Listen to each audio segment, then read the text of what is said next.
Ini juga perlu dipahami di awal gitu ya oleh kita, oleh pendengar podcast kita. Danantara kalau sekelas Telkom, baru Telkom yang sekecil itu aja bisa melakukan itu. Leverage sampai segitu. Leverage gitu, meleverage perusahaan kayak GoTo, hati-hati. Danantara juga nanti bisa dipakai kayak gitu. Sebetulnya kalau mau ngomongin bentuk super holding BUMN ini kan di-share Soeharto di ASEAN. Ingat ya, dulu kan ASEAN begitu kuatnya dan Soeharto jadi kayak godfather ASEAN ya. Jadi sebetulnya ide ini jalan duluan oleh Lee Kuan Yew, jalan duluan oleh Mahathir Muhammad.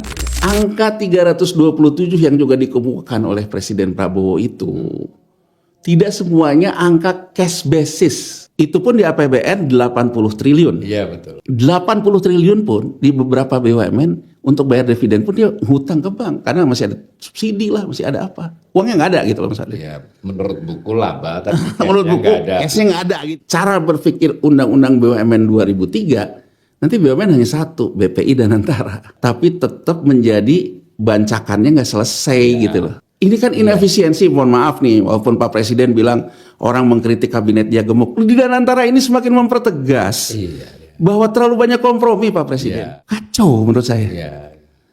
Kacau betul gitu menurut saya. Bayangin berapa ongkos politiknya Mas Walil, kita bahasa terang aja.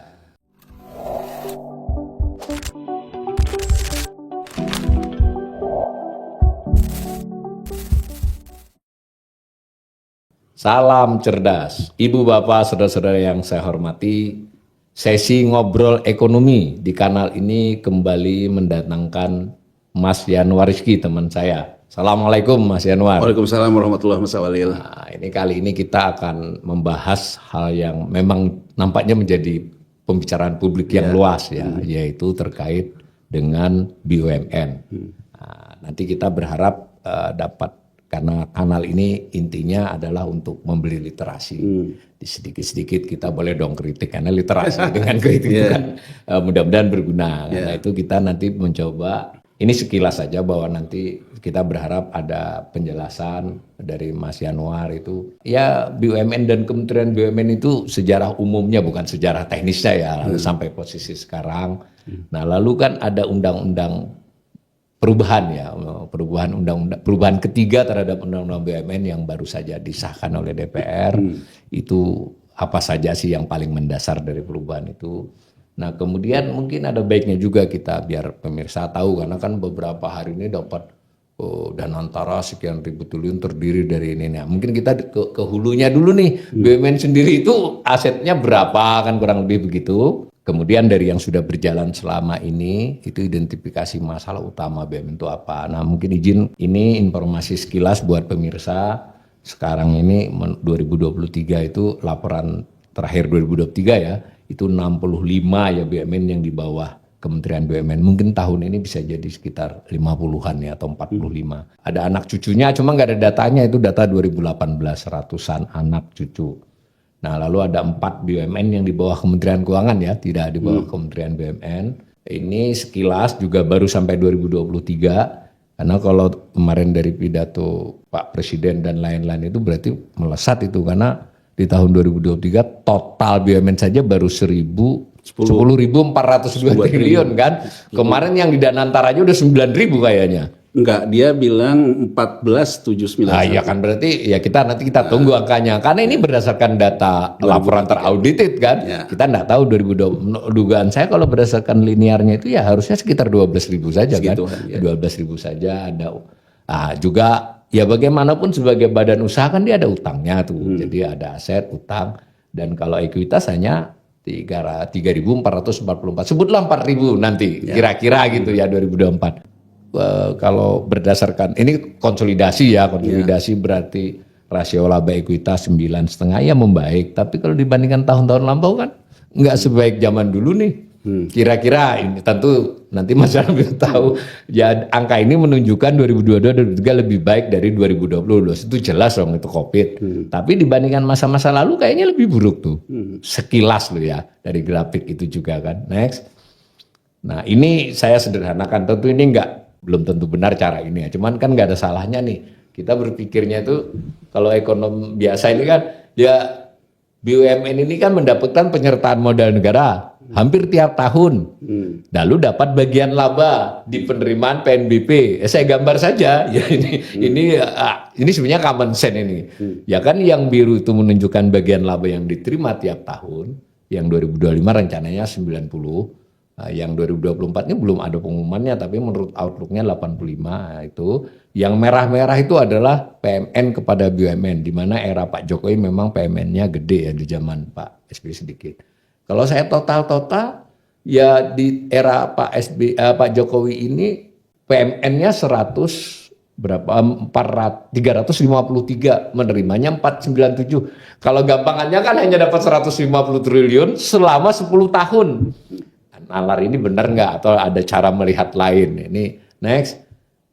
Nah, ini yang undang-undang tentang BUMN yang asli. BUMN adalah badan usaha yang seluruh atau sebagian besar modalnya dimiliki oleh negara melalui penyertaan secara langsung yang berasal dari kekayaan negara besar. Ini perlu dijelaskan oleh. Lalu ada tujuannya sebelum dirubah ya. Tapi saya ingatkan di atasnya ada Undang-Undang Dasar 1945 karena dalam berbagai narasi itu selalu ini dianggap merujuk kepada Undang-Undang Dasar itu. Next.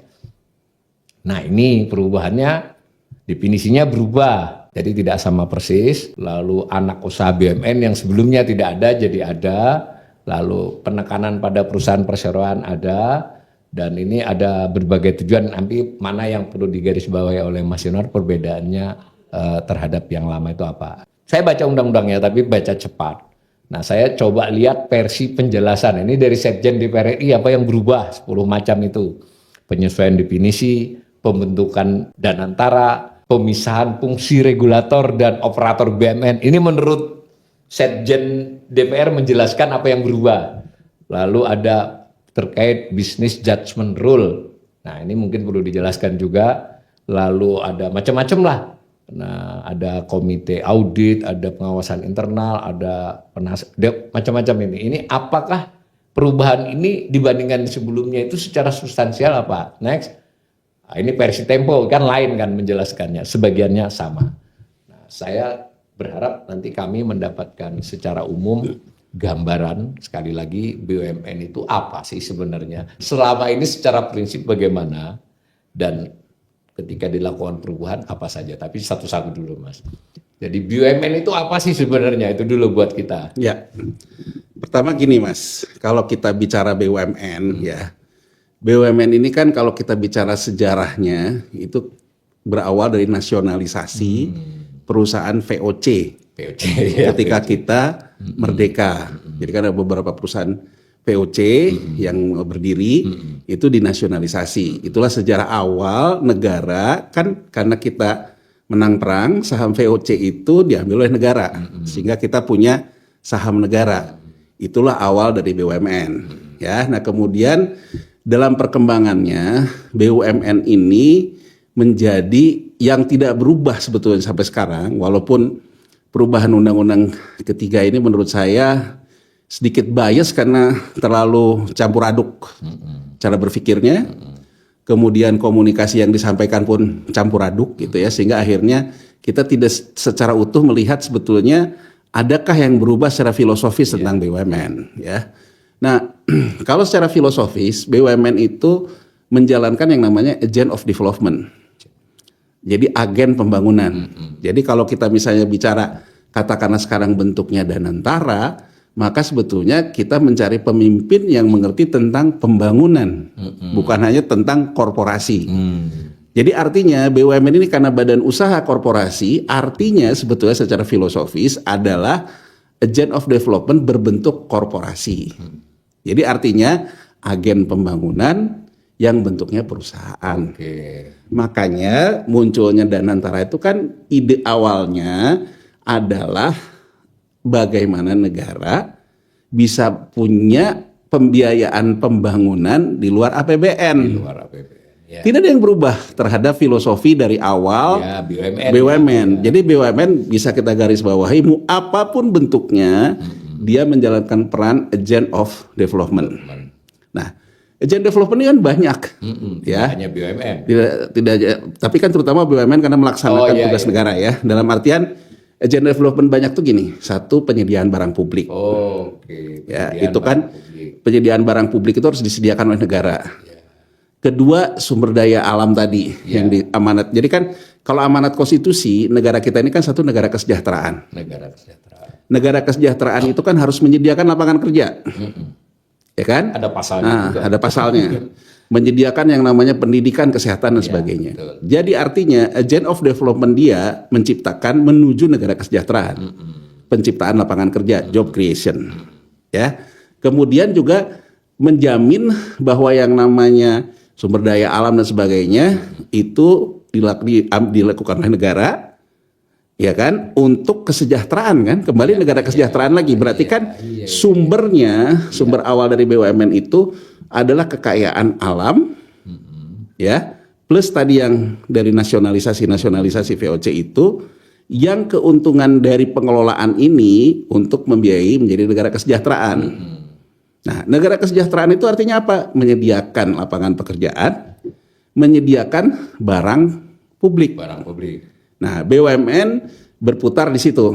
Ya, makanya kalau kita lihat sejarahnya, BUMN itu awal-awalnya misalnya Pertamina. Pertamina itu mengelola sumber daya alam, minyak, oil and gas dan sebagainya, ya kan? Kemudian PLN menyediakan listrik dengan mengelola sumber daya alam. Kemudian di zaman Bung Karno dia mendirikan pupuk karena itu untuk kebutuhan petani. Jadi tadinya misalnya pupuk sendiri itu di bawah Pertamina, Mas. Jadi pupuk itu barang petrokimia. Jadi hilirisasi dari gas jadi pupuk, itulah namanya petrokimia. Tadinya di bawah Pertamina. Di zaman Bung Karno kemudian didirikanlah Pupuk Sriwijaya. Di zaman Pak Harto ini nambah besar, ada sekarang 5 BUMN pupuk. Nah, kemudian ada juga yang ngurus perumahan. Karena dulu kita punya, kan gini, kalau zaman dulu dari Orde Lama ke Orde Baru, kita tuh masih kepada patron yang namanya ekonomi primer kan.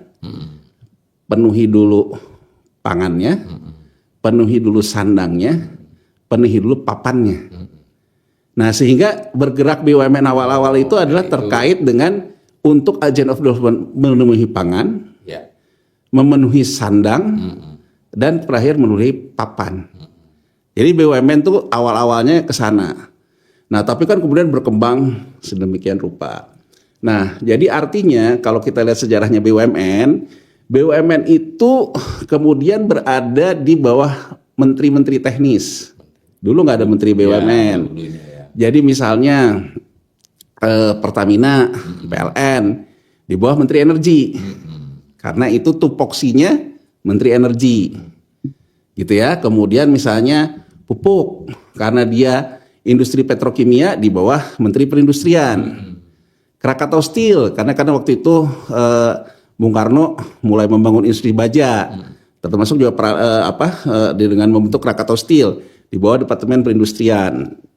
Jadi semua dulu itu di bawah Departemen Teknis, sejarah BUMN.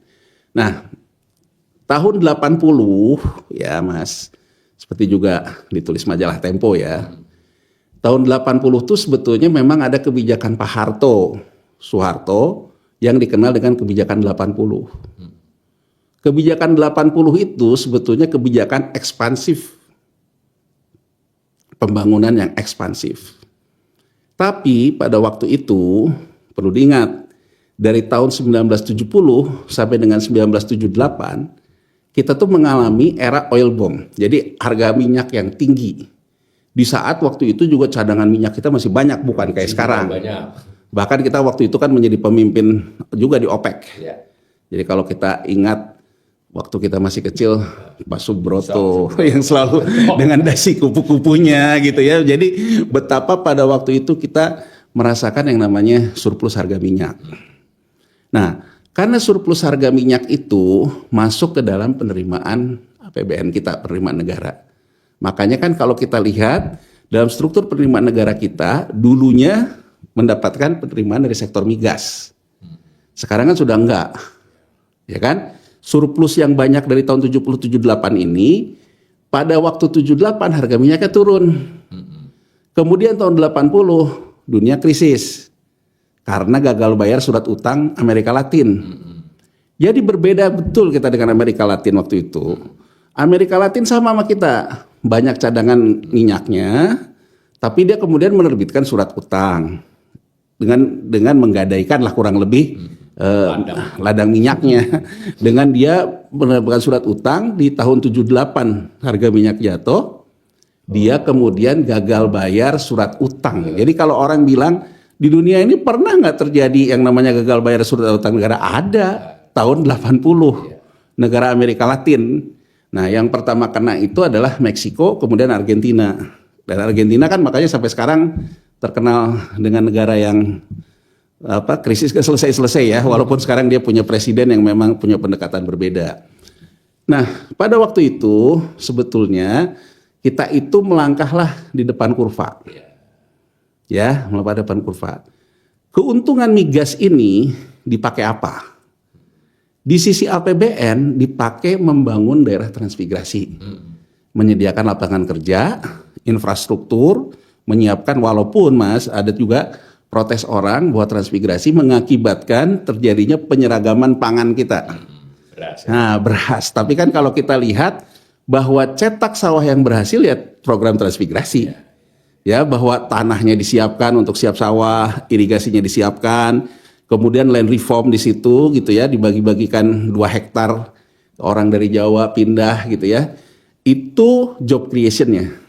Itu yang mengerjakan siapa? APBN dari keuntungan minyak yang masuk APBN. Tapi ada juga keuntungan minyak yang masuk ke BUMN, yaitu Pertamina. Pertamina.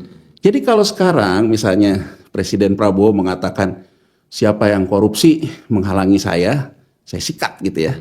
Nah, kalau kita mundur ke majalah Tempo di tahun 80-an itu, beritanya tentang Dirut Pertamina pada waktu itu.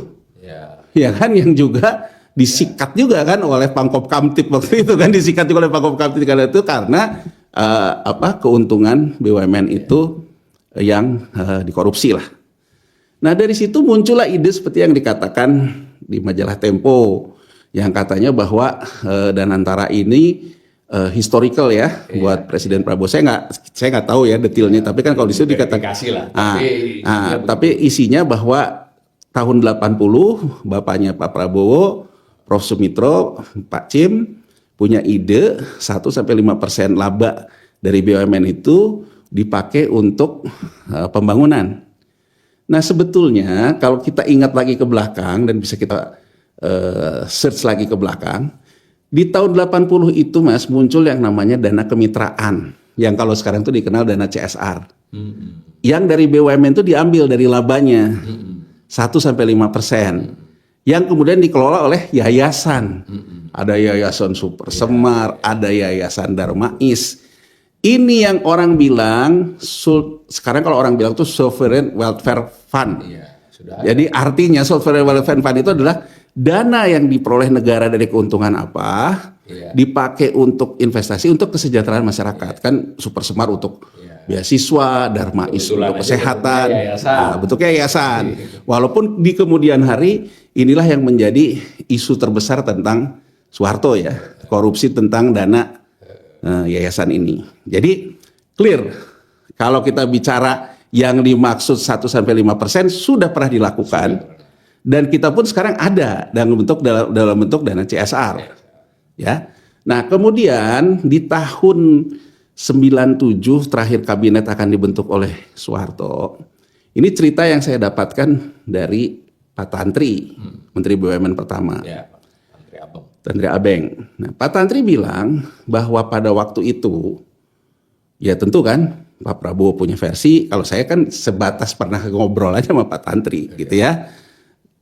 Bahwa Pak Tantri bilang bahwa dia dipanggil oleh Presiden Soeharto. Presiden Soeharto tuh mengatakan, jadi Mas, kalau kita refleksikan kondisi hari ini, di saat itu, jadi kalau saya lihat kondisi hari ini, saya ingat pembicaraan saya dengan Pak Tantri kira-kira tahun 2015-2016, sebenarnya kondisi fiskalnya mirip, Mas. Jadi pada waktu itu Pak Harto tuh ngobrol dengan Pak Tantri bahwa ini APBN sudah cukup kesulitan.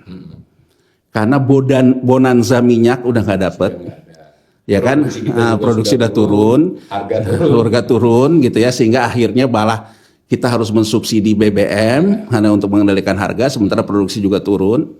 Nah dia bilang, sementara kalau saya menambah hutang lagi, saya sudah tidak mau diatur oleh negara-negara donor. Karena waktu itu ingat Mas, kita model hutangnya itu kan IGGI yang dipimpin oleh Belanda.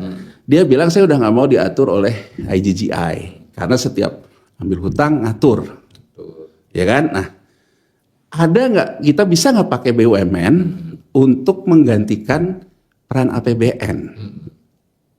Nah, Pak Tantri bilang bisa Pak, menggunakan corporate way, teori-teori korporasi. Jadi BUMN ini harus kita keluarkan Pak, menjadi betul-betul terpisah korporasi, ya kan? Nah, itu akan bisa besar kita manfaatkan. Kan kalau orang korporasi kan selalu bicara leveraging, Mas.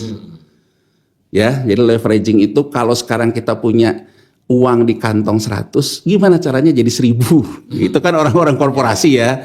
Orang korporasi ini kan ya orang kapitalis lah ya, gitu kan. Kapitalis kan begitu. Kalau ada 1000, gimana caranya jadi 1.000.000, gitu kan, kurang lebih kan gitu yang disebut leveraging. Nah, dia bilang untuk meleverage itu, Pak, kalau dilakukan BUMN satu-satu, BUMN juga ada masalahnya satu-satu, maka tidak akan optimal. Yang optimal adalah dibuat menjadi holding. Jadi gini Mas Walil, biar kita juga ada literasinya ya. Teori korporasi, ya, terutama teori kapitalisme dengan menggunakan tangan korporasi, itu bicara selalu bagaimana kita bisa jualan buku. Jualan buku itu ya jualan laporan keuangan. Itu intinya. Nah, untuk jualan buku itu ada sifatnya transaksi cash basis ya kita bahas. Ada transaksi accrual basis. Kalau cash basis ya kayak kita ngelihat keuangan negara. Ya kan? Terima berapa, belanja berapa, defisit hutang. Nah, tapi kalau korporasi dia menganut juga apa yang disebut dengan accrual basis. Tidak hanya cash basis. Nah, accrual basis ini diakomodirnya di mana? Yang kita bahas dalam podcast kita sebelumnya, yang disebut dengan standar akuntansi keuangan. Ya.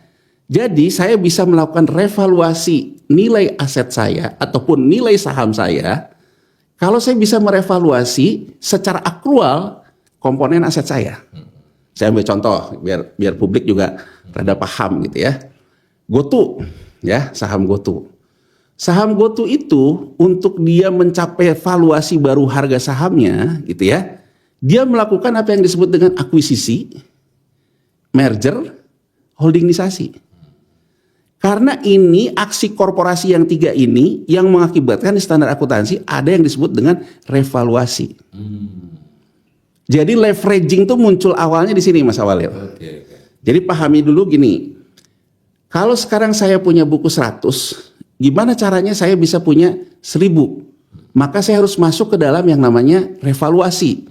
Nah, dalam standar akuntansi, revaluasi bisa dilakukan kalau Anda melakukan aksi korporasi. Nah, aksi korporasi yang bisa mengakibatkan revaluasi disebut dengan merger, akuisisi, holding. Holding salah satu. Jadi kan kalau akuisisi mengambil dulu perusahaan lain, ya kan? Setelah ngambil merger. Setelah merger nanti di holding. Itu semua aksi korporasi. Misal ya kita ambil contoh GoTo, ya. Pertama dia ada 2 entiti perusahaan, Gojek dan Tokopedia. Pertama dia melakukan merger 2 perusahaan ini. Karena 2 perusahaan ini merger, masuklah ke dalam aksi korporasi merger. Dalam aksi korporasi merger, ya, kalau asetnya, ya, kalau dia kan perusahaan yang masuk ke startup dan teknologi, kalau asetnya lebih tinggi daripada ekuitasnya, maka akan ada revaluasi nilai saham. Aset ini bisa direvaluasi kalau perusahaan teknologi kayak gitu, goodwill namanya. Oke? Nah, ketika goodwill ini misalnya saya revaluasi, oh ini merger nih, ya, Gojek dan Tokopedia. Goodwillnya saya revaluasi naik 200 misalnya. Ya kan? Nah, dalam standar akuntansinya, kalau ketika proses merger itu dilakukan dan ada investor baru di luar investor lama yang membeli harga goodwillnya direvaluasi jadi 200, maka saham lama terrevaluasi. Jadi saham lama pemilik Gojek dan Tokopedia yang tadi 1 perak menjadi 265 karena merger ini kemudian masuklah Telkomsel, uangnya Telkom, uangnya BUMN. Karena uang itu membelinya harganya 265, maka terevaluasilah si goodwill-nya yang tadi punya 1 perak, terevaluasi sahamnya. Jadi tanpa keluar uangnya 1 perak, dia sudah mendapatkan harga sahamnya menjadi harga baru ya. Harga baru. Ini juga perlu dipahami di awal gitu ya oleh kita, oleh pendengar podcast kita. Dan antara kalau sekelas Telkom, baru Telkomnya sekecil itu aja bisa melakukan itu.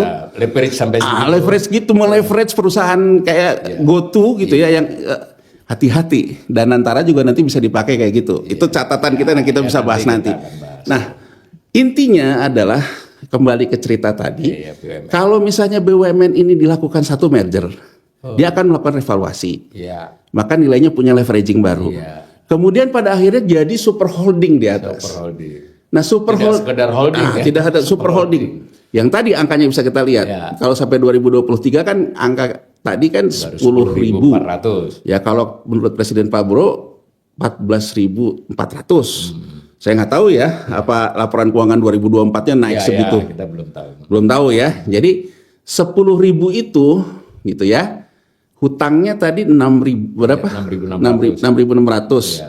Nah, sebetulnya free yang bisa di leveraging secara bersih itu sebetulnya yang nilai ekuitasnya tadi 3.300-an. 3.300. Tapi saya bisa melakukan revaluasi 3.300 kalau saya bisa melakukan revaluasi di sisi aset.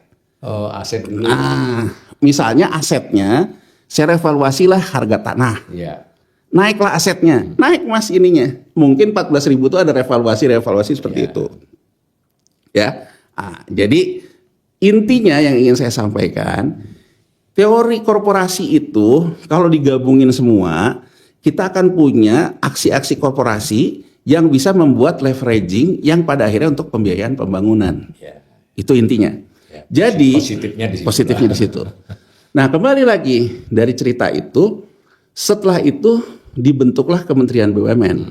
Pak Tantri tadi ya. Pak Tantri. Kemudian Pak Tantri bilang, dia nanya juga gitu. Sayangnya Pak Tantri udah nggak ada ya. Jadi kalau ada kan bisa kita undang ngobrol juga. Jadi pada waktu itu kemudian Pak Tantri bertanya ke Pak Harto berdasarkan ngobrol-ngobrol saya dengan beliau. Dia nanya ke Pak Harto dan Pak Harto bilang, ya karena semua BUMN itu ada di bawah menteri-menteri. Waktu itu. Jadi untuk kamu membuat korporasi yang namanya super holding tadi, kamu harus melakukan teori birokrasi dulu. Kamu harus narikin semua dari para menteri. Kamu harus level dengan menteri. Nah itu.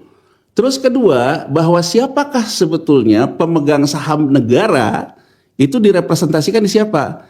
Ya di Menteri Keuangan. Makanya dulu adanya tuh Dirjen BUMN. Misalnya Pak Mari Muhammad gitu ya. Pak Mari Muhammad itu sebelum jadi Dirjen Pajak dia Dirjen BUMN. Di Kementerian Keuangan. Di Kementerian Keuangan. Nah, jadi Kementerian BUMN itu kemudian seolah-olah melepaslah Dirjen BUMN-nya menjadi Kementerian BUMN. Tapi dengan catatan bahwa ini prosesnya menuju transisi menuju ke super holding. Diserahkanlah oleh Menteri Keuangan kuasa pemegang sahamnya ke Menteri BUMN untuk melakukan RUPS semua kewenangan Menteri Keuangan lah, gitu ya. Tapi tetap tercatat di Menteri Keuangan karena masuknya di laporan keuangan pemerintah sebagai penyertaan pemerintah di BUMN semua ini. Nah, Mas Awalil, dilalahnya ya beban fiskal kita langsung kena ketika rupiah langsung melemah. Yang menjadi pondasi stabilitas politik Orde Baru hancur. Dia tidak bisa lagi memberikan subsidi BBM. Dia tidak bisa lagi menjamin yang namanya 9 harga bahan pokok sembako. Sehingga yang di bawah yang tadinya menjadi pendukung Orde Baru berbalik arah kan. Jadi saya ingin mengatakan gini. Selalu dikatakan Danantara adalah Temasek. Kalau saya pernah ngobrol-ngobrol dengan orang Hasanah gitu ya. Lah, sebetulnya kalau mau ngomongin bentuk super holding BUMN ini kan di-share Soeharto di ASEAN. ASEAN. Karena kan kita ingat ya, dulu kan ASEAN begitu kuatnya dan Soeharto jadi kayak godfather ASEAN ya. Jadi sebetulnya ide ini jalan duluan oleh Lee Kuan Yew, jalan duluan oleh Mahathir Muhammad. Menjadi Temasek, dan di Malaysia ada 3 super holding sebetulnya, Petronas, Hasanah, dan BLU di bawah Departemen Keuangan. Nah, singkat cerita, kenapa kita tidak jadi melakukan transformasi, sementara 2 negara ini bisa melakukan transformasi dalam waktu 5 tahun lah setelah ide ini dibahas bersama di ASEAN. Problemnya, kita karena tadi menghadapi krisis politik, krisis sosial ketika orang amok massa, karena persoalan sembako, persoalan BBM, menyulut menjadi krisis politik, krisis moneter di kita berubah menjadi krisis ekonomi yang besar. Jadi kalau Malaysia mengalami krisis moneter, tapi dia tidak diikuti oleh krisis politik. Ya kan, makanya Mahathir masih ngomong go to hell IMF segala macam kan. Nah, akibat ini kita berhutanglah ke IMF kan. Karena persoalan defisit di BI, ya kan? IMF buatlah letter of intent. Sebagaimana orang yang kasih hutang kan, saya berjaminan bahwa uang saya kembali kalau pemerintahnya bisa kemudian nyuntik modal lagi ke Bank Indonesia kan. Nah, saya mengaturlah banyak hal. Salah satunya untuk mengatasi defisit akibat terbitnya obligasi rekap untuk membackup BLBI di APBN kita pada waktu krisis. IMF mengatakan BUMN kita harus dijual, privatisasi dan privatisasi pada waktu itu. Privatisasi. Kenapa? Karena menurut dia kita perlu mengatasi gap fiskal cliff yang terjadi karena krisis. Kalau dari dividen aja nggak cukup, maka solusinya adalah privatisasi, modal dijual. Sehingga akhirnya bergeser Mas Awalil. Yang tadinya Kementerian BUMN itu untuk menuju transisi menuju holding bergeser menjadi tukang jualan BUMN. Karena LOI IMF. Ini perlu dipahami dulu nih gitu ya, karena ada LOI IMF yang memang mengharuskan melakukan privatisasi penjualan. Dilakukanlah privatisasi waktu itu. Ya kan? Jadi rame, jadi ribut. Ya kan? Kalau kita ingat waktu itu Gus Dur, karena saking ributnya isunya bahwa dalam privatisasi itu juga ada korupsinya, ada segala macam kan gitu. Gus Dur kan memang out of the box. Kalau sekarang nambah kabinet, kalau Gus Dur untuk dibubarkan Kementerian BUMN oleh dia, ya kan, bukan hanya soal reshuffle, dibubarkan, dikembalikan lagi oleh dia menjadi Dirjen BUMN, Menteri BUMN-nya hilang kan. Nah, datang lagi kemudian Gus Dur jatuh, diganti Bu Mega, muncul lagi Kementerian BUMN, ya kan? Nah, perlu diingat Kementerian BUMN waktu itu yang namanya Menteri BUMN, dia membawahi BUMN, membawahi juga BPPN Mas Awalil. Oh, karena masih ada BPPN. Masih ada BPPN, ya kan? Kemudian BKPM juga masih di bawah kondisi yang sama. Nah, jadi artinya pada waktu itu Menteri BUMN itu kerjaannya menyehatkan BUMN, menjual BUMN, menjual aset BPPN. Nah, ini menjadi catatan, loh kita nih pasal 33-nya gimana? Kita punya apa? Kok malah dijual-jualin BUMN-nya? Dan ternyata BUMN yang dijual itu juga BUMN yang cash cow. Ya kan? Muncullah SBY kan sama JK di 2004 yang tagline-nya menghentikan yang namanya privatisasi. Ya kan? Menghentikan yang namanya privatisasi, ya kan? Nah, dihentikanlah misalnya privatisasi, tapi kemudian malah terjadi divestasi di zaman era SBY ini. Jadi divestasi itu BUMN yang sudah menjadi perusahaan publik, saham publiknya itu ditambah lagi. Itu namanya divestasi. Kalau privatisasi dari yang tertutup ke yang terbuka, malah terjadi juga divestasi gitu loh. Jadi cuman pada waktu itu SBY menghidupkan lagi yang namanya ide untuk holding. Makanya Mas Awalil, kalau kita lihat clipping ke belakang, misalnya Pak Sofyan Jalil, Menteri BUMN di era SBY. Dia pidatonya bilang, saya berharap saya menjadi Menteri BUMN terakhir. Karena dia bilang, saya bercita-cita menjadi Menteri BUMN terakhir, karena di era saya, cita-cita BUMN menjadi super holding yang murni korporasi tercipta di zaman saya. Jadi saya ingin menggambarkan, sebetulnya komunikasi sekarang ini nggak terarah. Ini sebetulnya agenda yang gampangannya dibicarakan, Kementerian BUMN jadi super holding, itulah Danantara. Sesimpel itu. Tapi dibuat rumit karena ngomongin angka triliunan. Dibuat rumit ketika ngomongnya kemana-mana menurut saya. Tapi kalau kita lihat jejak rekamnya, misalnya saja Pak Sofyan Djalil gitu ya, Menteri BUMN di era SBY mengatakan demikian. Tapi kan nggak kejadian. Nah, muncullah Jokowi, Jokowi di 2014. Jokowi kan waktu 2014 kan semangatnya luar biasa. Apa yang nggak terjadi di pemerintahan sebelumnya yang mangkrak-mangkrak saya selesaikan. Ya, sehingga kemudian mandatnya kalau kita ingat juga kemudian banyak protes orang terhadap Menteri BUMN waktu itu, terutama dari kalangan swasta, karena seolah-olah BUMN menguasai semuanya, semua dikuasai BUMN. Nah di era Jokowi ini persiapan mengarah ke super holding ini dimulai kembali dengan mengholding-holdingkan. Subholding. Nah, jadi zaman SBY itu baru sampai ke holding semen dan holding pupuk. Pupuk 2 ya. Zaman Jokowi ini pokoknya di zaman saya harus selesai. Caranya mengholding-holdingkan dulu sektoral, nanti baru membentuk super holding.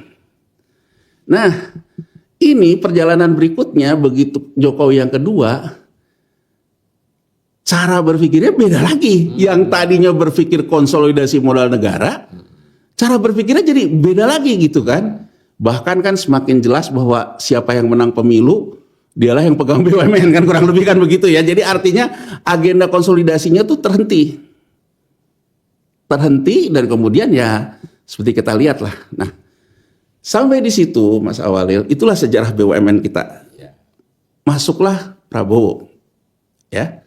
Mas Awalil, waktu kita bahas di podcast ini, ketika kita bahas dengan gagalnya PPN yang tadinya jadi alternatif untuk pembiayaan defisit, dan kalau pemerintah tidak mau menambah defisit hutang, berarti pemerintah membutuhkan pembiayaan lain. Kita di sini waktu itu ngomong, pasti upaya holdingisasi, upaya Danantara akan menjadi pilihan.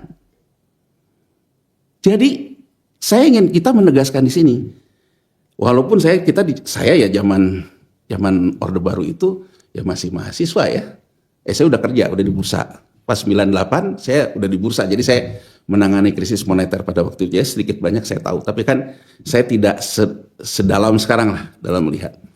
Tapi kalau saya lihat dari refer ke cerita Pak Tantri ketika Pak Harto membahas APBN di depan kurva akan mengalami fiskal gap yang besar.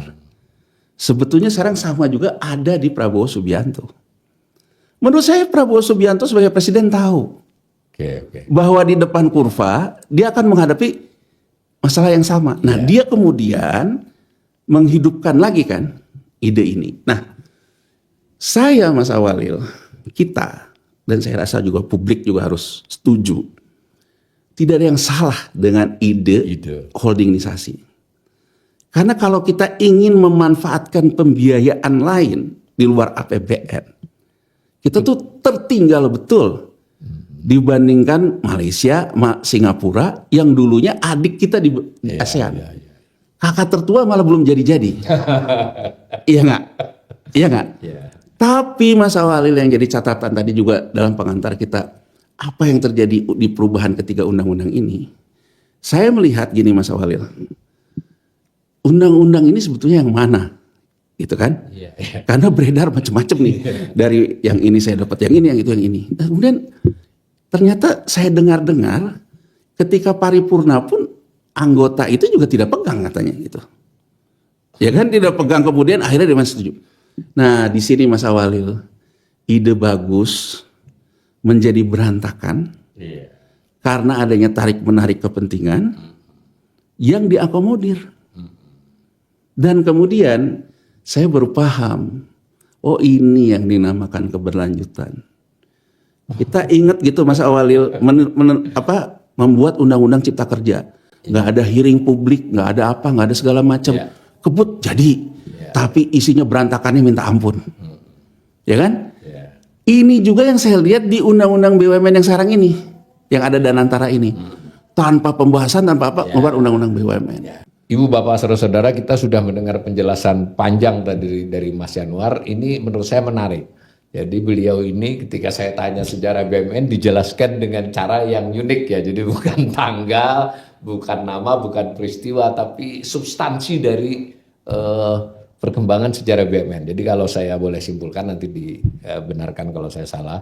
Pertama kita ngelihatnya dulu memang ada perintah Undang-Undang Dasar 1945 ya, tentang kekayaan alam, tentang pengelolaan negara, yang dimana memang dari situ salah satu penafsiran, dan penafsiran itu sah ya, bahwa akan ada perusahaan negara. Nah ini diperkuat oleh peristiwa historis di mana kita sudah menasionalisasi beberapa perusahaan asing, terutama sekali yang dari Belanda, VOC, dan berlanjut kan dalam beberapa. Maka ini masuk nih di Undang-Undang Dasar 45 ada landasan hukumnya, secara prakteknya ada awalan di mana menasionalisasi, dan kemudian berlanjut dengan di mana keperluan untuk mengelola sumber daya alam dan sebagainya itu bertahap itu terjadi. Terlepas plus minus di zaman itu BUMN menjadi eksis.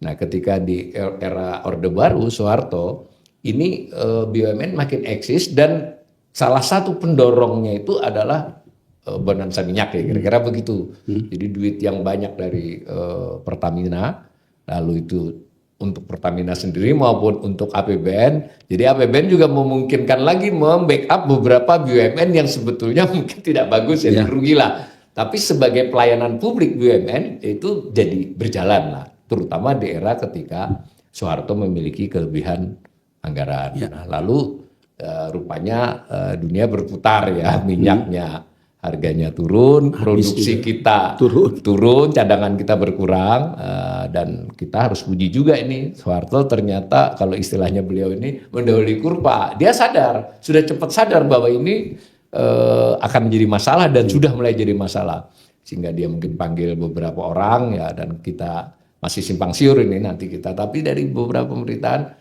ada itu yang Pak Sumitro, tadi ada Pak Tantri Abeng, dan mungkin beberapa, karena memang kebiasaan Pak Harto kan begitu ya, ketika ada ini panggil orang yang ahli dia dengarkan. Nah dari ide-ide itu memang relatif ada kesamaannya, di mana BUMN ini harus diurusi lebih profesional dari sebelumnya, kan prinsipnya begitu nih. Dan sudah tampak juga bahwa BUMN yang di waktu itu, karena memang perkembangannya begitu ya, di bawah kementerian-kementerian teknis itu mulai dipikirkan oleh Soeharto dari perbincangan itu, ini harusnya dikelola relatif tersendiri lah begitu, dan memang sebagian dilaksanakan kan. Nah itu nanti sejarahnya akan ada kementerian BUMN segala macam. Sayangnya termasuk, maaf satu lagi dari penjelasan beliau tadi, tidak hanya soal profesionalisasi BUMN, kemudian BUMN dijalankan lebih secara korporasi terutama yang perlu ya, tapi ide holding pun sudah berkembang kan, bahwa nanti dia mengerucut menjadi holding. Nah seperti itu, dan kalau dari penjelasan Mas Yenor kan membayangkan sepertinya Malaysia dan Singapura itu kelihatannya dengarnya idenya awal dari Soeharto, kemungkinan ya, tapi apapun itu sudah jadi pembicaraan. Nah, sayang ide itu kemudian tertunda oleh peristiwa krisis moneter dan kemudian berlanjut krisis politik, dan mungkin perlu digarisbawahi penjelasan beliau tadi, salah satu juga yang membuat proses ini menjadi lebih kompleks itu adalah ketika ada IMF ya, yang memaksa Indonesia harus menjalankan kebijakan yang tertentu, dan salah satunya terkait BUMN. Nah, terus ini berlanjut, tadi kita nanti bisa simak lagi uraian beliau. Intinya bahwa BUMN ini adalah amanat Undang-Undang Dasar 45. BUMN ini dalam perjalanan pemerintahan Indonesia selalu memegang peranan penting ya, kadang naik turun tapi selalu penting kan. Dan di samping itu tetap dia juga memiliki masalah-masalahnya sendiri yang mungkin juga berdampak. Nah, lalu ide tentang holding itu sudah lama ada, tetapi pelaksanaannya tersendat-sendat. Sempat juga ada holding-holding yang nanti akan ke super holding di era ini sudah mulai. Erik mungkin dianggap oleh beliau, ini penilaian Mas Yanuar ini agak berbeda, tapi mungkin tergambar juga dari tadi memang sudah direncanakan. Nah sebenarnya kita bisa lihat di jumlah BUMN jumlahnya tadi, jadi memang rencananya kan begitu ya. Sampai situ kita tadi mendengar penjelasan beliau, tapi kita perlu mendalami lagi ya, Nah ini jumlah BUMN yang itu mungkin di ujungnya nanti bisa jadi hanya 3 atau 1. Gini Mas. Seperti itu gini Mas. Nah gini ya, BUMN 2004 ya, 159. berkurang 140 gitu ya. Itu satu, ada BUMN yang sakit ya, yang itu kemudian ya ada Merpati Nusantara Airlines dan sebagainya. Itu relatif sama terus ya. Ya, sama terus 10 tahun itu, hampir 10 tahun. Ya. Karena tadi yang saya bilang itu kan di 2013 jadi 139, jadi kayak semen Padang, semen Toraja gitu, semen segala macam, atau pupuk Kaltim, pupuk Kujang, ya kan, pupuk Sriwijaya, Petrokimia. Itu kan tadinya saham negara langsung di sini. Ya. Nah, kemudian dia dibuat holding Pupuk Indonesia. BUMN-nya yang tadinya 5 pupuk ini jadi satu. Jadi BUMN-nya jadi satu. Terhitung satu. Karena di Undang-Undang BUMN 2003 itu yang disebut BUMN itu di mana ada saham negara. Oke. Jadi kayak misalnya tadi proses holding sektoral tadi, misalnya Pupuk Indonesia ya. Yang punya saham di Pupuk Kalimantan Timur siapa? Pupuk Indonesia. Pupuk Indonesia yang punya siapa? Negara. Maka yang disebut BUMN itu adalah Pupuk Indonesianya. Yang di bawah ini hilang. Jadi sebetulnya berkurang sampai di era 2023 jadi 65. Sebenarnya sama aja. Idenya kan kalau waktu eranya Rini Sumarno, idenya kan holding sektoral. Pupuk dikumpulin pupuk, semen dikumpulin semen, pangan dikumpulin pangan. Kalau di eranya Erik ini ada muncul lagi, ada subholding. Makanya jumlahnya tuh jadi ke 65. Sebetulnya karena proses seperti itu. Tapi lihat dampaknya, coba lihat di labanya dan sebagainya. Coba kita lihat Mas Awalil ya. Labanya itu 309, 307, 2020 13 gitu ya. Nah, kemudian 186. Kan coba dari 2021 deh, loncat 125 ke 309. Ini karena kita dapat berkah COVID. Terutama misalnya saya ambil contoh, harga amoniak yang biasanya di internasional itu 200 US dollar, ya, itu loncat kalau mitra kita kan India. Jual di India itu 1.100. Ini dampak karena harga. Terus juga harga batu bara. Nah, jadi sebetulnya kenapa labanya 309? Tapi di 2023 konsolidasi harga kan terjadi lagi. Dia masih bisa naik ke 327. Nah, ini yang saya gambarkan ya. Misalnya nih di 2015 ke 2016 149 176. Itu ada beberapa tuh akibat karena proses merger akuisisi tadi. Karena saya bilang tadi kan di awal, setiap merger dan akuisisi akan menimbulkan revaluasi. Itu loh. Nah, kemudian kalau kita ingat ya, misalnya ya almarhum Bang Rijal Ramli. Bang Rijal kan pernah bilang, oh saya dulu mengatasi masalah PLN. Ya kan, ketika PLN defisit tapi saya atasin. Yang dilakukan oleh Bang Rijal itu kan sebenarnya melakukan revaluasi. Yang direvaluasi itu apa? PLN ini kan tanahnya banyak, Mas. Tanahnya banyak, direvaluasi lah harga tanahnya dengan harga baru. Sehingga naik. Jadi saya ingin menggambarkan angka 327 yang juga dikemukakan oleh Presiden Prabowo itu tidak semuanya angka cash basis. Dia mengandung juga angka akrual yang akibat adanya revaluasi. Revaluasinya bisa diakibatkan revaluasi aset seperti revaluasi tanah, bisa juga diakibatkan proses merger dan akuisisi. Jadi laba buku ya. Laba buku. Nah, jadi laba buku 327. Nah, kemudian yang harus dipahami juga dari 327 karena BUMN kita beberapa sudah diprivatisasi. Jadi ada pemegang saham publik kan? Tidak seluruhnya punya pemerintah. Tidak seluruhnya punya pemerintah. Jadi menurut saya kita terjebak di angka ini. Jadi apalagi potong sedikit nih, pemirsa harus tahu ya, bank-bank BUMN itu rata-rata di 55% saja loh punya pemerintah. Oh iya. Yang gede-gede gitu. Jadi Mandiri, BNI itu di kisaran 52-55% saja punya pemerintah. Benar nggak saya? Iya. Nah, sekarang kan kalau penyumbang laba terbesar ya. Pertama kan BRI. Iya, betul. Ya. Kemudian Pertamina, kemudian PLN, kemudian Bank Mandiri, BNI, Telkom. Oke. Sekarang kita analisa satu-satu ya. BRI ya, dia betul ada laba cashnya. Jadi kalau kita lihat di neracanya BRI, yang namanya laba ditahan belum dialokasikan itu besar. ya. Pertamina labanya besar sama PLN. Jadi kalau kita jumlahkan Pertamina sama PLN sendiri udah 100 T sendiri Mas Awalil. Iya, betul. Tapi masalahnya kalau kita bongkar bukunya Pertamina sama PLN, dia itu juga besar tagihannya ke pemerintah, piutang subsidi dan kompensasi. Iya. Jadi saya kasih gambaran gini, kenapa sih kemarin kita ribut-ribut soal gas melon gitu loh Mas Awalil ya. Nah gas melon itu kan intinya gini, ini bisa kita lihat kok di laporan keuangan Pertamina tahun 2023. Pertamina itu tagihan subsidi dan kompensasi ke pemerintah yang tidak lancar. Jadi kalau tidak lancar itu udah di atas 1 tahun, itu meningkat. Iya. Nah kenapa terjadi tambahan piutang tidak lancar? Sejarah gampangnya gini Mas, APBN menganggarkan namanya subsidi untuk Pertamina 100 katakan saja. Dalam pelaksanaan menjadi 150. 50 ini masuk ke piutang. Iya. Karena tidak ada APBN-nya. Ya, utang kalau dari sisi pemerintah. Dari sisi pemerintah. Ini akan dibahas di APBN berikutnya. Iya, benar. Sekarang kenapa terjadi 50 itu? Ya, satu alasannya. Era Presiden Jokowi dia tidak mau menaikkan harga energi. Ya. Jadi kan yang dipaksa itu adalah Pertamina dan PLN. Kalau yang tidak subsidi dipaksa untuk melakukan kompensasi, piutang kompensasi. Kedua, yang dibahas tentang kuota. Jadi kan sebenarnya kalau kita bicara di APBN, gas melon, kuotanya berapa?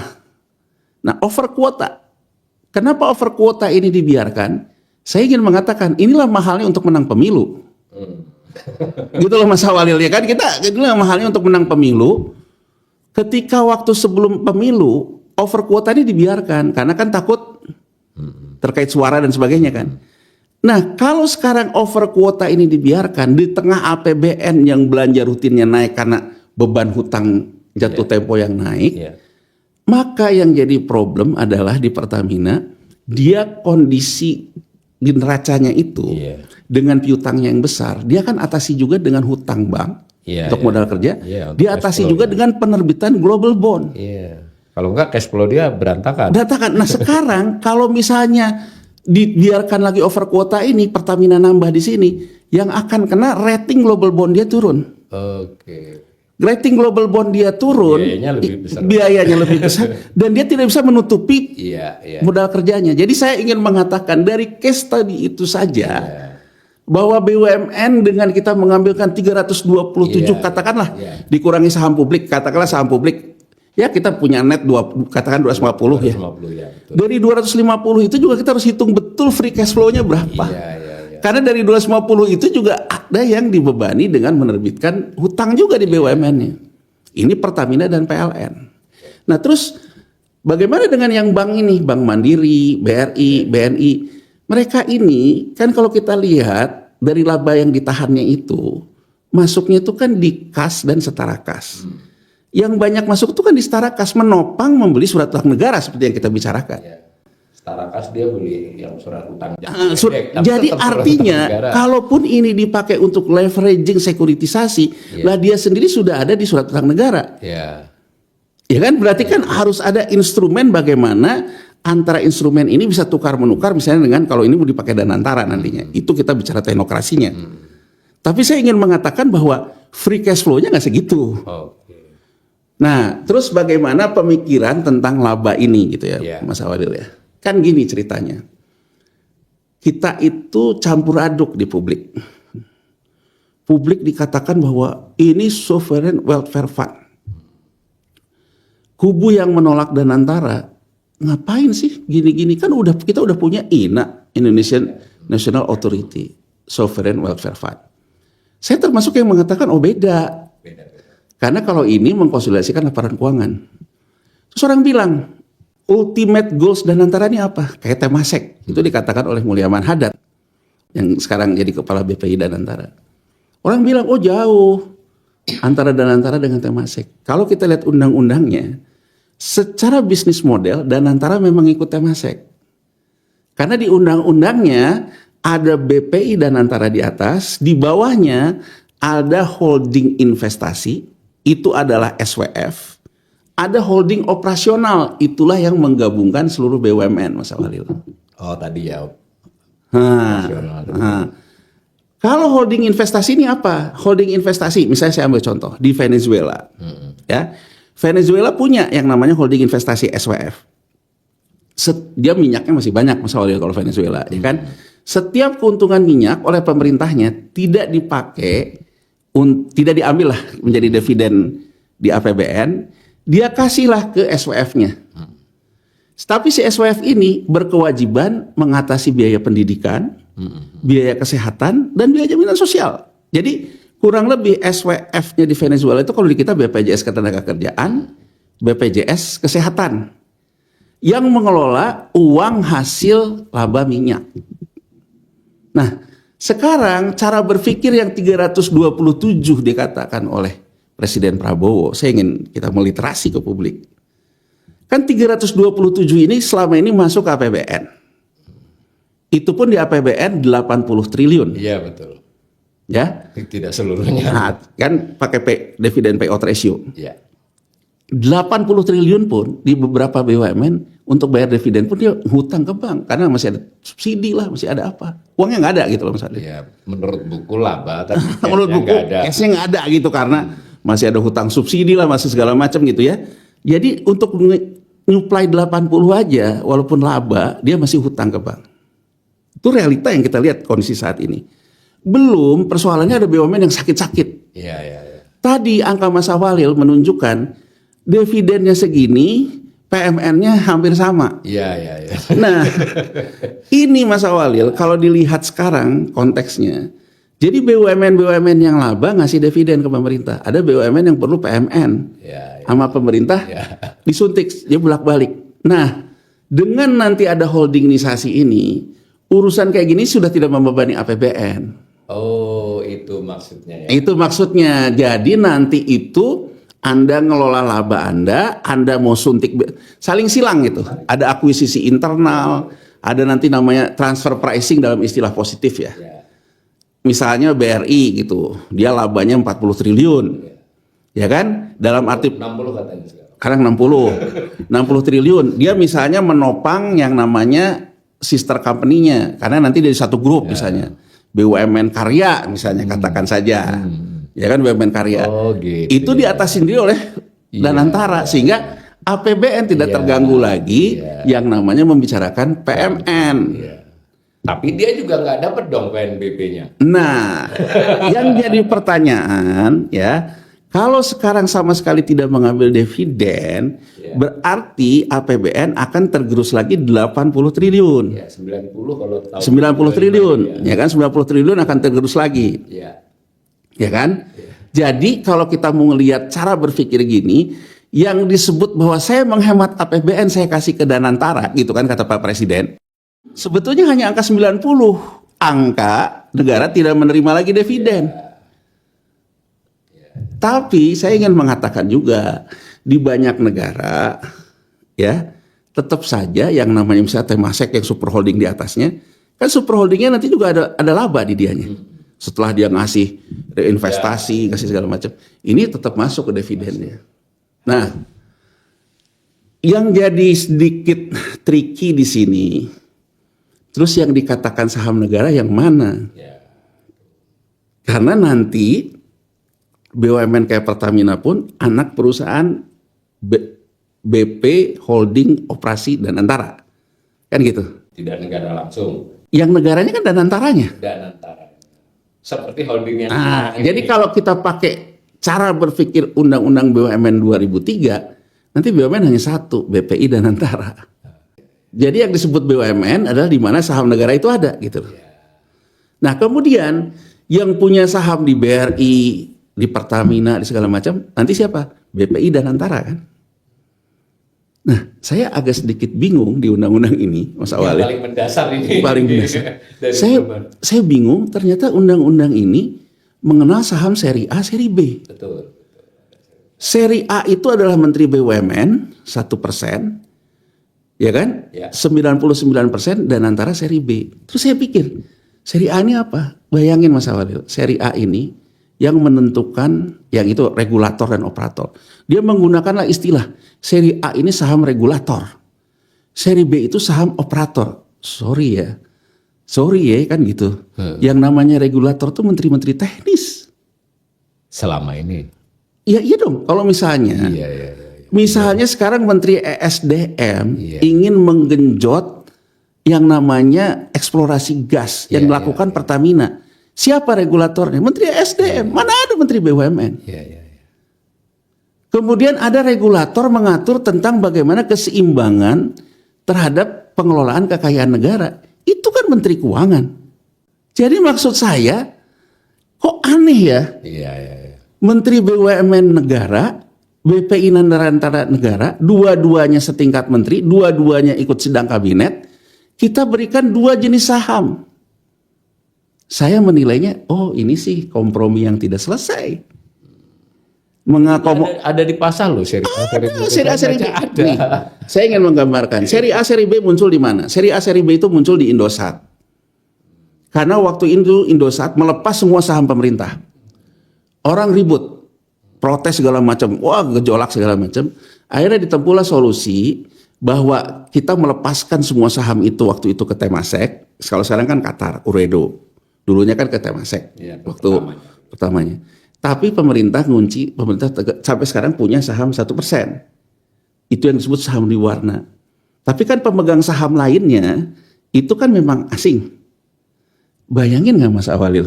Dua-duanya setingkat menteri, kok diperlakukan kayak gitu? Satu Menteri Keuangan, satu Menteri BUMN gitu malah. Menteri BUMN dan Kepala BPI dan Antara. Oh, BUMN Antara. Jadi sekarang B ya. Dan B. antaranya B. Dan banyak. Dan ada B. Wah, menurut saya dari sisi itu saja saya udah menilai ini kok cara korporasi tapi tidak efisien. Kenapa saya katakan tidak efisien? Mas Awalil, yang namanya korporasi, misalnya Danantara, nanti mau mengeluarkan obligasi. Itu kan ada biaya modalnya juga di dia. Biaya modalnya kan biaya overhead. Biaya overhead ini salah satunya BOPO namanya, biaya operasional. Biaya operasional itu mengakomodir yang tadi. Ada seri A, ada seri B. Ada dewan pengawas. Dan menurut saya, kok ada juga dewan penasehat. Ini korporasi atau yayasan misalnya. Iya kan? Yeah. Nah, dari situ saja menurut saya, incremental cost. Anehnya itu ada di undang-undang loh. Nah. Ada di undang-undang loh. Tidak sekedar putusan loh. Saya baca. Jadi menurut saya Mas Awalil dari sisi itu, kalau ide besarnya tidak ada yang salah. Ya, cocok. Tapi ketika kita bicara undang-undangnya, tata kelolanya buruk sekali, dan seolah-olah bergeser, kita ingin melakukan konsolidasi modal nasional menjadi kapitalisme negara. Kita semakin mengaburkan yang namanya saham negara. Ini paling krusial ini. Krusial. Seolah-olah dari awal kita sudah pengen tanda petik bermain-main. Ya kan? Pasalnya terlalu memberi kesempatan Ya, itu. saya ada banyak orang mengatakan saya supaya hati-hati ngelihat undang-undang yang mana. Karena kan ada undang-undang yang mengatakan, ini juga mengatakan bahwa yang namanya di bawah Danantara itu nanti bukan penyelenggara negara lagi. Jadi direksi Pertamina, komisaris Pertamina, direksi BRI, komisaris BRI itu bukan penyelenggara negara lagi. Berarti kan diputuskan dari objek audit BPK dan Tipikor kan? Iya. Ya kan? Iya. Tapi banyak orang bilang ke saya hati-hati, jangan-jangan undang-undang yang nanti keluarnya bukan yang itu. Tapi intensi itu ada Mas Awalil. Dengan mengaburkan saham negara. Ya, karena itu perlu kita bicarakan ini. Dengan mengaburkan saham negara kan gitu. Jadi artinya menurut saya dari kapitalisme negara menjadi bergeser seolah-olah kapitalisme birokrat, kabir. Kan kalau negara saya, Mas Awalil, semua rakyat itu negara. Makanya kalau kita lihat di setiap negara yang mempunyai yang kayak gini, sovereign welfare fund, itu yang namanya wali amanah Mas Awalil. Kalau kita kembali ke yang di belakang Mas Awalil, Bung Hatta, wali amanah itu model koperasi. Berarti kan sebetulnya badan Danantara harusnya itu kan prinsipnya dalam korporasi itu one tier. One tier itu apa? Yang namanya pengawas, ketua pengawasnya adalah ketua boardnya, ya kan? Nanti ada wakilnya, nanti di sini ada anggota yang merangkap direktur eksekutif BP Danantara, di bawahnya yang mewakili kepentingan-kepentingan publik. Itu wali amanah. Ya kan? One tier. Korporasi juga mengenal two tier, undang-undang BUMN kita. Two tier itu apa? Ada direksi, ada komisaris. Itu two tier. Kalau one tier, direksi dan komisaris itu satu board. Satu tier. Saya misalnya LPS itu one tier. LPS one tier. OJK one tier modelnya. BI one tier. Meskipun ada badan supervisi tapi bukan komisaris ya. Iya, jadi karena dia kan kalau BI kan badan supervisi kan ya di tempat lain lah ya. LPS deh yang paling pasti yang paling pasti itu LPS dia one tier. Nah, sehingga kan sebetulnya kalau kita ngelihat kalau kita pengen dikelola lebih ke arah corporate way, harusnya kita juga kan membuat ini menjadi one tier. Ya. Tapi kalau saya baca undang-undang ini three tier, Mas Awalil. Oh, tidak two tier lagi ya. Bukan hanya two tier, three tier. Karena ada eksekutif pelaksana, ada dewan pengawas, ada dewan penasehat. Wah, di sini saya akhirnya, waduh, ini akhirnya ide bagus, tapi tetap menjadi bancakannya nggak selesai gitu loh. Ini saya potong sedikit Mas. Jadi kembali ke bukan ide kami ini. Ide Undang-Undang Dasar 45. Kita harus kembali ke sana. Jadi amanat pasal 33 itu menjadi dasar hukum yang kuat adanya BUMN. Itu dulu kan peristiwa historis nasionalisasi malah memperkuat Undang-Undang Dasar itu. Bahwa dalam perjalanannya kemudian ada naik turun peran, tapi secara umum BUMN terbukti memiliki peran yang strategis ya sebagai penyedia barang, layanan publik, dan beberapa produksi yang relatif kalau swasta sungkan masuk atau nunggu dulu jalan. Ini kan sudah terbukti terlepas dari ada masalah-masalah. Nah, tetapi salah satu juga yang digarisbawahi bahwa BUMN itu milik negara, namanya aja badan usaha milik negara. Maka kunci soalnya adalah pemilik BUMN itu negara, bahwa negara akibat perkembangan profesional lalu ada berbagi saham karena dia terbuka, tapi tetap yang mayoritas harus negara, karena itu disebut BUMN. Nah, menurut sementara ini dari pasal-pasal yang beredar ataupun bahkan penjelasan, kita justru melihat salah satu yang cukup kabur, kalau nggak dikatakan kabur, itu adalah ini sebenarnya terutama Danantara dalam konteks ini kan, loh ini malah peran negara seperti apa milikan tadi ya, dan saham negara itu mestinya seperti apa, kan begitu ujungnya. Ya sebetulnya kan kalau kembali lagi ke cerita historisnya, begitu BPI Danantara berdiri, Kementerian BUMN semua pindah ke BPI Danantara. Tidak ada lagi Menteri BUMN. Sekaligus begitu saja kan. Berarti kan sahamnya satu seri saham negara. Saham negara di BPI Danantara. Yang regulator Kementerian Teknis saja. Kementerian Teknis yang meregulator tentang kekayaan negaranya Menteri Keuangan. Mas Awalil bayangin. Mas Awalil bayangin nggak? Menteri BUMN itu sebetulnya untuk apa ada Kementerian BUMN lagi kalau operasionalnya udah dikerjakan sama Danantara. Ini kan inefisiensi, mohon maaf nih, walaupun Pak Presiden bilang orang mengkritik kabinet dia gemuk, di Danantara ini semakin mempertegas bahwa terlalu banyak kompromi Pak Presiden, terlalu banyak akomodir kompromi, semua orang, ya gini deh kasarnya gitu, kalau dianggap bahwa orang yang cakap mengurus BUMN ini namanya Erick Thohir, ya jadiin aja di kepala BPI Danantara, tak perlu juga dibuat seolah-olah Erick tetap dikasih tempat, dibuatlah ada 1% seri A, nggak ada BPI Danantara, kabur betul. Jadi kalau menurut saya malah jadi lebih kabur dari sebelumnya. Jadi kabur dari sebelumnya. Bahasa awal bayangkan nggak? Sehari-hari KPI saya nantinya akan berurusan. Kalau saya sekarang direksi Pertamina katakan, saya secara KPI akan berurusan dengan kepala Badan Holding Operasional Danantara. Tapi yang menentukan saya jadi direksi lagi Menteri BUMN. Kacau menurut saya. Kacau betul gitu menurut saya. Bayangin berapa ongkos politiknya Mas Awalil. Kita bahasa terang aja. Ongkos politik untuk sehari-hari saya dengan Danantara, ongkos politik untuk jabatan saya dengan Menteri BUMN. Ampun deh. Ini kan menurut saya ya, saya menggugah gitu. Kita bukannya tambah efisien, malah mengakomodir. Bahkan kita jadi three tier untuk mengakomodir mantan presiden. Kenapa nggak gini aja Mas Awalil? Dibuat simple. Ya, one tier. Ketua boardnya presiden misalnya. Wakilnya Menteri Keuangan, di banyak negara begitu. Karena Menteri Keuangan itu terkait dengan regulator, terkait dengan tata kelola saham dan sebagainya. Iya. Karena perimbangan dengan dividen tadi. Iya, iya. Kan tetap dia menuntut dividen ke APBN. Atas nama bendara umum negara. Atas nama bendera umum negara. Di bawahnya lagi gitu, ya terserah. Mau profesional kayak mau apa. Katakanlah kita mau mengakomodir mantan presiden gitu ya. Kemudian ormas. Ini kan bagian dari wali amanah. Oh, wali amanah ya. Mewakili publik. Mewakili publik. Ya kan? Nanti satu anggota board itu merangkap kepala BPI Danantara. Simple kan? Ya, ya. Ya kan simple, dan kemudian kan gini, sekarang itu kalau saya lihat, Menteri BUMN yang seri A itu mengambil fungsi bendahara negara, Menteri Keuangan. Tapi pertanyaan saya, kalau cuma ngurusin itu, apa yang dia urus lainnya gitu, sehingga harus punya satu kementerian gitu loh Mas Walil. Kan kalau Menteri Keuangan cuma ngurusin Danantara kan urusan kecil, urusan lainnya kan banyak, ada pajak, ada segala macam. Ini kan kita bicara efisiensi ya.